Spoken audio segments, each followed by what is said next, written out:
یہ ایک بھائی نے سوال کیا ہے کہ ایک بندہ اللہ کو مختار کل، داتا، گنج بخش مانتا ہے، مروجہ تعویذات کو نہیں مانتا، مردوں کے سماع کا منکر ہے، اللہ کے نام کی نظر و نیاز دیتا ہے، نیز ہر قسم کے شرک سے بچتا ہے، لیکن موجودہ جمہوریت کو سپورٹ کرتا ہے کہ اس کے ذریعے نالی گلی سولنگ حاصل کرنے کے لیے ووٹ کاسٹ کرتا ہے، کیا ایسے شخص کا ایمان شرک سے پاک ہے؟ تو بھائی اس بارے میں واضح مسئلہ ہے، آپ سب ساتھی سمجھ لیں کہ ہم یہ کہتے ہیں کہ اس امت کا عظیم شرک وہ یہی جمہوری اور طاغوتی دجالی نظام ہے۔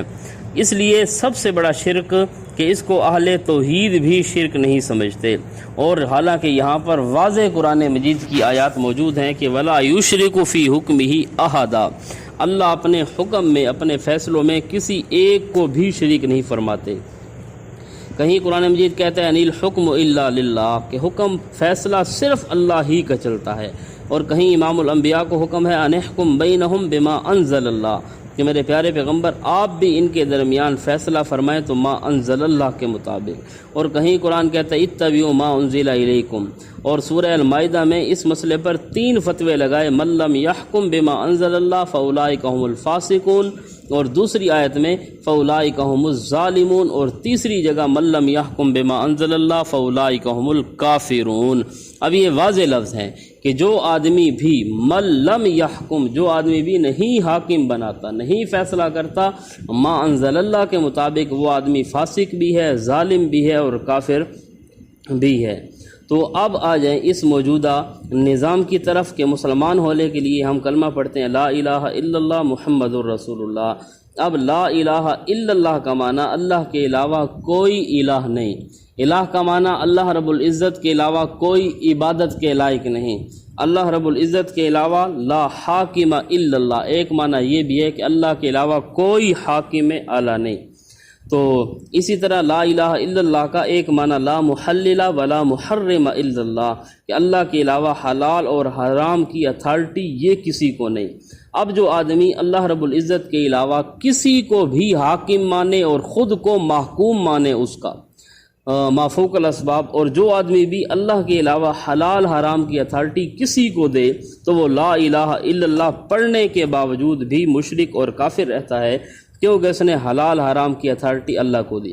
دیکھیں جس طرح ہم کہتے ہیں کہ نظر و نیاز اگر غیر اللہ کے لیے دیتا ہے تو وہ آدمی کافر ہو جاتا ہے۔ کیوں بھائی؟ کیونکہ اللہ نے ایک چیز کو حرام قرار دیا، آپ اسے حلال قرار دیں گے تو کافر ہو جائیں گے۔ سب مانتے ہیں کہ اللہ نے کہا کہ زنا حرام ہے، جو زنا کو حلال سمجھے گا وہ کافر ہو جائے گا، جو شراب کو حلال سمجھے گا وہ کافر ہو جائے گا۔ تو یہاں پر بھی اللہ نے حکومت صرف اپنی رکھی، اللہ تعالیٰ نے بار بار فرمایا کہ میں ہی حاکم ہوں۔ اب اللہ کے علاوہ کسی اور کو حاکم بنائیں گے، کسی اور کو ووٹ کے ذریعے سے، جمہوری نظام کے ذریعے سے، کسی وجہ سے بھی آپ کسی کو حاکم اعلیٰ مانتے ہیں جب، تو گویا آپ اللہ کی صفت حکم میں شریک کر رہے ہوتے ہیں۔ تو اس لیے میرے بھائیوں یہ جو ہے نا جمہوریت بے معنی اکثریت کی ہے، اور اس کا متبادل جو لفظ استعمال کرتے ہیں ڈیموکریٹ، تو یہ بھی یونانی لفظ ہے، اور ڈیمو کا معنی ہے عوامی، کریٹ کا معنی ہے حکومت، یا اس کا معنی ہے عوامی قانون سازی۔ تو ہمیں حکم یہ ہے کہ فَإِن تَنَازَعْتُمْ فِي شَيْءٍ فَرُدُّوهُ إِلَى اللَّهِ وَالرَّسُولِ، تمہارا کسی چیز میں جھگڑا ہو جائے تو اللہ اور رسول کی طرف لوٹاؤ۔ اور یہ کہتے ہیں کہ نہیں، جب کسی چیز میں تنازع ہو جائے تو اس کو کون حل کریں گے؟ یہ عوامی نمائندے قومی اسمبلی میں بیٹھ کر ہمارے اختلافات کا حل نکالیں گے۔ حالانکہ امام الانبیاء صلی اللہ علیہ وسلم کی آمد سے پہلے اس وقت جو ملوکیت کا نظام تھا کہ ایک بادشاہ ہوتا تھا، وہ سیاہ و سفید کا مالک تھا، جس طرح کرے جو مرضی آئے کرے۔ پھر یہ دوسرا آگے جمہوری نظام، اس میں ہے عوامی حکومت۔ ملوکیت کے اندر تھی ایک بادشاہ کی حکومت، باقی سب محکوم، اور جمہوریت کے اندر یہ ہے کہ عوام کو حکومت دی گئی کہ عوام جس کو اپنا نمائندہ منتخب کر لیں۔ لیکن امام الانبیاء صلی اللہ علیہ وسلم نے دونوں قانونوں کا رد فرما کر کہ عوام کی حکومت بھی نہیں، 100 الہ بھی نہیں اور ایک بھی نہیں، لا الہ الا اللہ، سب چیزوں کو مٹا کر آپ نے قانون الہی کے تابع کر دیا۔ اور اس لیے آپ نے فرمایا کہ جب فاطمہ نامی عورت نے چوری کی، آپ نے فرمایا اگر فاطمہ بنت محمد بھی چوری کرتی تو اس کا بھی ہاتھ کاٹ دیا جاتا، کیونکہ آپ بھی اللہ کے حکم کے سامنے محکوم ہیں۔ حضرت مائد اسلمی سے گناہ ہوتا ہے، اسے سنگسار کیا جاتا ہے۔ امام الانبیاء صلی اللہ علیہ وسلم بھی اللہ کے حکم کے سامنے رو سکتے ہیں، لیکن اللہ کے حکم کو تبدیل نہیں کر سکتے۔ تو اس لیے میرے بھائیوں یہ جو جمہوری نظام ہے، اب جمہوریت کے اندر کیا ہوتی ہے؟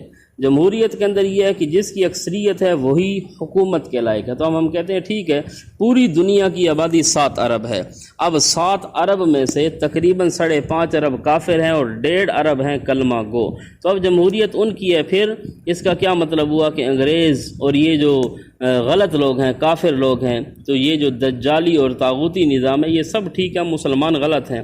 آج اگر آپ میرے بھائیوں اسی طرح اگر ووٹ کو حقیقت مانتے ہو تو ووٹ آپ کرا لیں کہ نمازی کتنے ہیں، بے نمازی کتنے ہیں، تو بے نمازیوں کی جمہوریت اور اکثریت ہوگی۔ جھوٹی اور سچوں کے ووٹ کرائیں تو جھوٹے جیت جائیں گے، اسی طرح داڑھی والے بغیر داڑھی والے ان کے ووٹ کرائیں یہ جیت جائیں گے۔ تو اس لیے جمہوریت سرے سے قرآن کا قانون ہے کہ اکثریت جو ہے نا، اکثرہم کافرون اکثرہم مشرکون اکثرہم لا یاقلون، تو اکثریت کا قرآن بار بار رد کرتا ہے کہ اکثر جو ہے نا یہ تمہارے لیے دلیل نہیں بن سکتی، دلیل حقانیت ہوتی ہے، اکثریت نہیں۔ اگر یہ جمہوریت ہوتی تو صفا پہاڑی پر امام الانبیاء صلی اللہ علیہ وسلم تنے تنہا کھڑے ہیں اور آپ کے سامنے پوری کے پوری برادری، ابھی تک امام الانبیاء کے ساتھ حضرت صدیق اکبر رضی اللہ عنہ کا ووٹ بھی شامل نہیں ہوا، لیکن پھر بھی ہم کہتے ہیں یہ تنہا کھڑے ہونے والا آدمی یہ جمہوریت کے مقابلے میں حق پر تھا۔ تو اس لیے جمہوریت پہلی چیز، یہ لفظ ہی انتہائی خطرناک ہے، یہ انتہائی لفظ ہی خطرناک ہے اور یہ منجر الی الکفر ہے۔ تو اب ووٹ کی جو ہے شرعی حیثیت آپ دیکھ لیں، عقلاً بھی نقلاً بھی شرعاً بھی یہ نظام بالکل غلط ہے، عقلی طور پر بھی اور قرآن کے مطابق بھی مرد اور عورت برابر نہیں۔ اب 2 عورتیں اور 1 مرد، جب شہادت کی باری آئے تو 1 مرد کی گواہی اور 2 عورتوں کی گواہی برابر ہوتی ہے۔ اب قرآن نے بتا دیا کہ مرد اور عورت برابر نہیں، لیکن آپ کے ووٹنگ نظام میں 18 سال کا مرد اور عورت ہو دونوں برابر ہیں۔ دوسرا پھر اسلام نے ہمیں یہ بتایا کہ کافر اور مسلمان یہ برابر نہیں۔ اب یہ قرآن پاک کا قانون ہے اور عقلاً بھی ہے کہ کافر اور مومن برابر نہیں، لیکن ووٹ کے اندر حضرت صدیق اکبر کا ووٹ اور ابو جہل کا ووٹ برابر ہے۔ تو آپ خود سوتے ہیں ایمان سے کہ ایک طرف 18 سال کے حضرت صدیق اکبر ہوں، دوسری طرف 18 سال کے ابو جہل ہوں، آپ کہتے ہیں کہ ووٹ برابر ہے، آپ کی جمہوریت کہتی ہے۔ حالانکہ قرآن کے مطابق مومن اور کافر برابر نہیں، فاسق اور نیک بھی برابر نہیں۔ اب آپ کی مسجد کا ایک امام ہے، ایک خطیب ہے، اور دوسری جانب کوئی فاسق فاجر ہے، آپ کبھی بھی یہ خواہش نہیں کریں گے کہ میرا جنازہ طاولہ عیسیٰ خیلوی پڑھائے۔ کیوں؟ آپ بھی مانتے ہیں گویا کہ نیک اور بد برابر نہیں، لیکن ووٹوں کے اندر برابر ہیں۔ اسی طرح قرآن کہتا ہے قُلْ هَلْ يَسْتَوِي الَّذِينَ يَعْلَمُونَ وَالَّذِينَ لَا يَعْلَمُونَ، پڑھا لکھا اور ان پڑھ برابر نہیں۔ آپ بھی مانتے ہو، چلو علماء کو چھوڑ دیں، آپ خود کہتے ہو کہ ایک سائنس ٹیچر ہو، پڑھا لکھا آدمی ہو، اور ایک 18 سال کا چرسی ہو، ایک 18 سال کی طوائفہ ہو اور دوسرا 18 سال کی رابعہ بصری ہو، کیا ہے دونوں یہ برابر ہے؟ تو عقلاً بھی اور نقلاً بھی قرآن کے مطابق بھی یہ برابر نہیں۔ تو میرے بھائیوں، جب یہ آپس میں برابر نہیں، ان کا ووٹ ہی برابر نہیں، تو اس غیر معیاری ووٹ کے ذریعے سے جو MNA بنیں گے پھر وہ ہمارے لیے قانون بنانے والے ہوں گے، یہ کس طرح ٹھیک ہو سکتا ہے؟